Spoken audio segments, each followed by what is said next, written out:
Cordial saludo, bienvenidos al curso Planeación del Desarrollo Territorial. Perteneciente a la Facultad de Ciencias Jurídicas y Políticas, el programa es Tecnología en Desarrollos Humanos. Mi nombre es Diego Alejandro Campos Zapata. Bienvenidos a esta conferencia que tiene por objetivo formar investigadores sociales capaces de intervenir eficientemente en procesos diagnósticos, de evaluación y organización, formulación de proyectos para establecer condiciones para la ejecución de actividades y estrategias y la administración de seguimiento y ajustes del desarrollo territorial. Este encuentro del día de hoy tiene como pregunta problematizadora cómo ha influido en el conflicto interno colombiano la estructura del ordenamiento territorial. Esa es nuestra pregunta orientadora para el día de hoy y que vamos a desarrollar con la siguiente presentación. Vamos a iniciar. ¿Qué es el ordenamiento territorial? Primero que todo hay que tener en cuenta que el ordenamiento territorial está basado en una ciencia interdisciplinaria. ¿Por qué? Porque involucra la sociología, la antropología, la geografía, la historia, entre otras ciencias. Además, tiene relación con unas políticas administrativas para poder diseñar, analizar y diagnosticar cómo se encuentra una región determinada. Es muy importante todos estos elementos porque apuntan a un desarrollo sostenible partiendo de las necesidades de cada región, de cada distrito, de cada provincia, de cada corregimiento, de cada vereda. Estos elementos del desarrollo territorial están basados también en unas normas de ordenamiento territorial. Primero que todo, estamos basados en el artículo 86 de la Constitución Nacional. Este artículo nos dice que son entidades territoriales, los departamentos, los distritos, los municipios, los territorios indígenas. Además, la ley podrá determinar otras entidades territoriales dependiendo de las solicitudes y que cumplan con unas normas jurídicas. Esto es muy importante para la nueva estructuración del Estado colombiano y para favorecer los sistemas de desarrollo. Tenemos también unas leyes que regulan nuestra Constitución partiendo de que la Constitución es la norma de normas, recordemos. No hay ninguna ley ni ningún decreto que está por encima de la Constitución. Tenemos, por ejemplo, la Ley 38 de 1997, la cual regula todas las normas relacionadas con el ordenamiento territorial y todos sus diferentes componentes. También tenemos acá la Ley Orgánica Territorial 1454. ¿Cuál es la finalidad de esta ley? Establecer las diferentes pautas de descentralización dependiendo de los intereses de la región. Muy importante esta parte. Los intereses de la región. ¿Por qué? No podemos diseñar un plan territorial sin tener en cuenta la región. Descentralizar implica que cada región se tome en cuenta su opinión, porque es importante reestructurarlo, a dónde nos lleva, para que sea pertinente y realmente se utilicen los recursos para el bien que esté estimado, no para las personas que lo están planeando, sino para las personas en las cuales se va a ejecutar. Entonces tenemos acá, entre otras normas que más adelante vamos a desarrollar durante el curso, la ley 388 del 97, además de la ley 1454 del 2011. Bueno, vamos adelante. Dice, ¿qué resuelve un plan de ordenamiento territorial? Tiene tres componentes generales, un componente general, un componente urbano y un componente rural. Componente general, que analiza, comprende las decisiones y las relaciones que hay entre lo rural y lo urbano para determinar zonas de alto riesgo, localización de actividades, clasificación del suelo, un elemento muy esencial ahora que estamos en todas estas políticas de desarrollo sostenible encaminadas a la protección del medio ambiente. Un componente urbano. ¿Qué se hace acá? Analizar las políticas de uso del suelo, localización de infraestructuras, por dónde van a pasar las vías, los servicios públicos, las casas de interés social, los diferentes programas de vivienda, dónde van a estar ubicados, para así crear un elemento que fortalezca el desarrollo de la ciudad, entre otros elementos. También tenemos acá un componente rural, que analiza que el componente rural dice políticas sobre uso y ocupación del suelo, condiciones de protección de conservación de la naturaleza, delimitación de las áreas de conservación, un elemento muy importante porque cada día se establecen nuevos ordenamientos y se está invadiendo un territorio que antes estaba destinado para la conservación del ambiente. Entonces es muy importante este componente rural.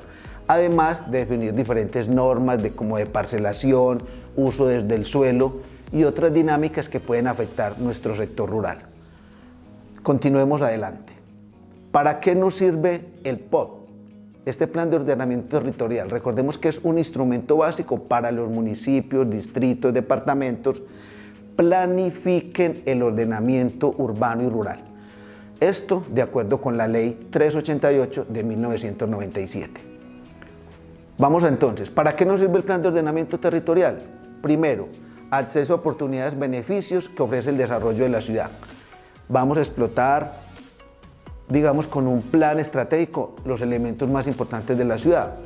Desarrollo de equipamientos para servicios locales, qué servicios se necesitan, qué equipos se necesitan, cómo podemos desarrollar todo un elemento vital para el territorio determinado.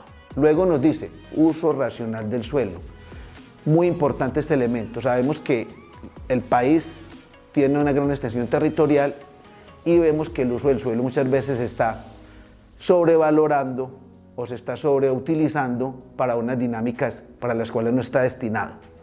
Sostenibilidad ambiental, protección del ambiente, unas políticas que debemos fortalecer cada día más, proteger la naturaleza, proteger los recursos acuíferos y cuando vamos a hacer una explotación minera, tener todas unas licencias establecidas por la ley, siempre encaminadas a la protección del medio ambiente.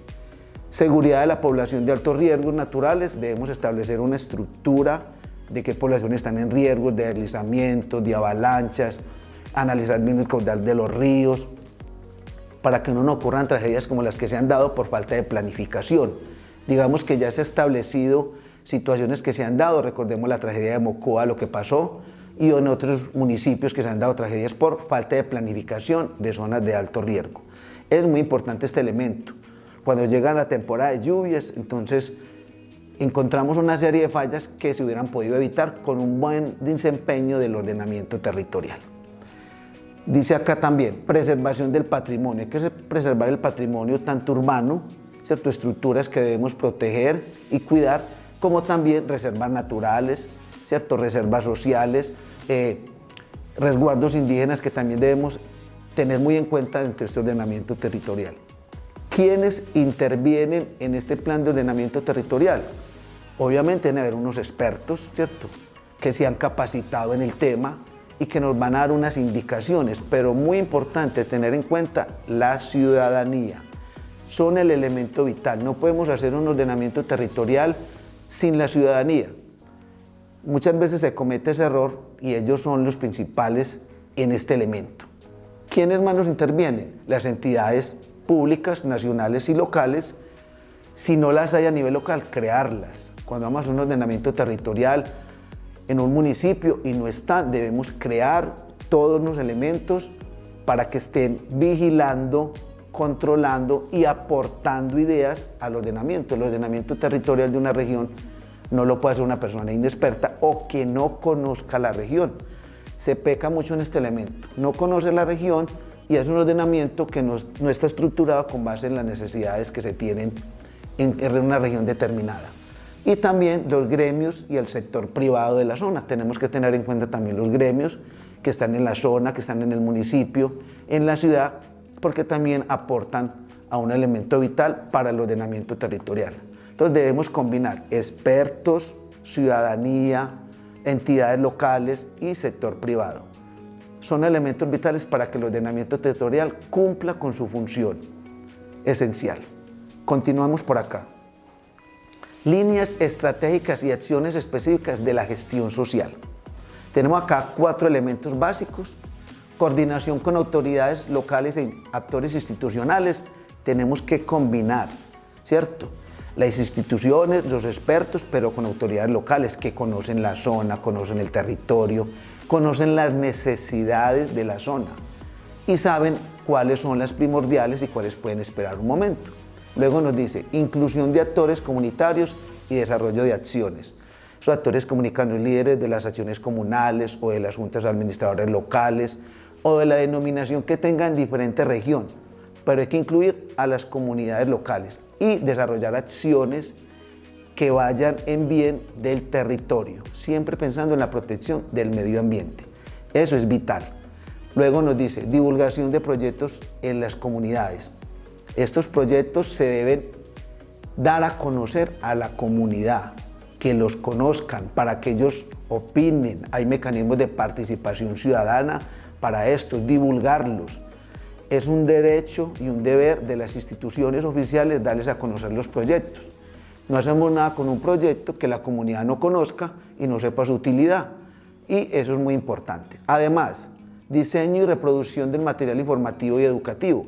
Se deben recurrir a otros instrumentos como las instituciones educativas, universitarias, la acción comunal y diseñar un material para que la comunidad conozca de estos recursos, de estos instrumentos que se están diseñando y para qué es el ordenamiento territorial. Muchas veces la comunidad no sabe, se hace un cambio en el ordenamiento territorial, se generan las polémicas y las situaciones internas y esto lo debemos evitar. Muy importante diseñar un instrumento que la comunidad lo sepa manejar. No podemos hacer un recurso que la comunidad no sepa cómo utilizarlo y para qué se hizo. Vamos a continuar por acá, mis estimados estudiantes. Estamos viendo acá en este momento una cartografía de Colombia. Nos implica acá, son aproximaciones, esto puede cambiar, diferente de la visión de quien diseña la cartografía. Digamos que las fuentes son fiables. El Instituto Agustín Codazzi, pues la máxima organización cartográfica de nuestro país, nos plantea acá en esta ocasión uso del suelo. Nos dice el 33% del suelo colombiano está sobreutilizado, se está utilizando más de lo que debería. ¿Quién está fallando? El plan de ordenamiento territorial. El plan de ordenamiento territorial no puede estar encaminado a unas políticas de unos o de dos personas, sino del bien común. Dice, tenemos el 28% que está subutilizado, lo podemos utilizar más, entonces nuestros proyectos ambientales, geográficos, que están todos dentro del plan de ordenamiento territorial, deben apuntarle a estas regiones. Dice, uso adecuado un 31%, nivel intervenido el 47%.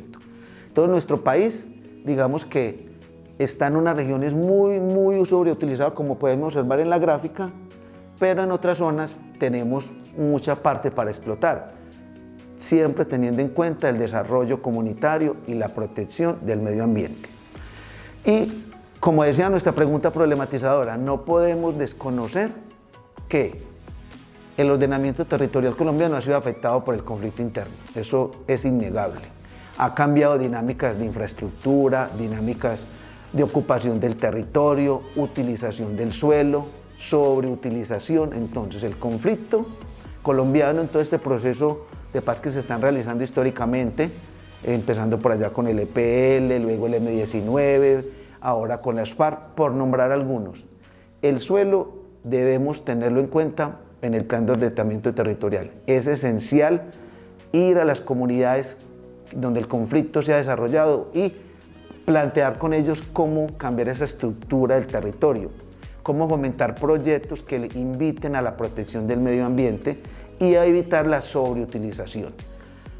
Sabemos que los actores al margen de la ley, las estructuras armadas han cambiado las dinámicas, minas ilegales, los cultivos de coca han cambiado la dinámica de nuestro país desde los años 80, eso no lo podemos desconocer y eso cambia la estructura demográfica. Hay un desplazamiento de la población a ciertos lugares donde hay una minería ilegal, la población se va a ciertas zonas donde hay una mayor cantidad de recursos y eso cambia la dinámica rural, la dinámica interna, la sobreutilización del suelo, el transporte, se construyen vías sin una planeación determinada y eso es lo que queremos evitar con una profundización en esta temática del ordenamiento territorial. Entonces, un elemento vital, conocer el territorio y no sobreutilizarlo y tener en cuenta los conflictos internos de cada zona. Por eso hay que tener en cuenta a los líderes sociales, a los líderes ambientales, a las comunidades que contribuyan a utilizar correctamente el suelo. Todo este curso, jóvenes, ¿qué se pretende? ¿Cuál es la conclusión? Dice, primero, dar a conocer que es necesario que el Estado y la sociedad Comprendan que el territorio es una unidad político-administrativa, pero eso me implica que conocer la comunidad. No solamente decir esto es un departamento, esto es un municipio, esto es una vereda, un corregimiento, pero que sea una, digamos, una entidad territorial, por llamarlo de alguna manera, social. Además, estamos en una posnegociación, no estamos en un posconflicto, estamos en un posacuerdo. Hay dinámicas que pueden cambiar, está dentro de lo normal en los procesos de paz que se han dado en la historia de la humanidad, procesos en Sudáfrica, en Irlanda, en Sri Lanka, el proceso siempre han sido lentos. Sí, a veces nos desesperamos, queremos que el proceso estamos en una paz positiva, pero no, todavía nos falta un poco, pero por eso estamos en esta dinámica de analizar ese complemento de territorio y procesos de paz. Entonces hay que tener en cuenta que los poderes territoriales, dice, creados en un conflicto hacia una propuesta de desarrollo sostenible, incluyente. Incluye la comunidad, incluye los sectores sociales, incluye las entidades estatales, el sector privado y el sector público. Entonces pretendemos, con esta aproximación, con esta temática del curso, comprender todos estos elementos para fortalecer la creación de espacios y que el ordenamiento territorial sea un elemento vital y sea una ventaja, que no se conviertan los planes de ordenamiento territorial en elementos que contribuyen antes a favorecer a la población. Muchas gracias y un feliz día para todos.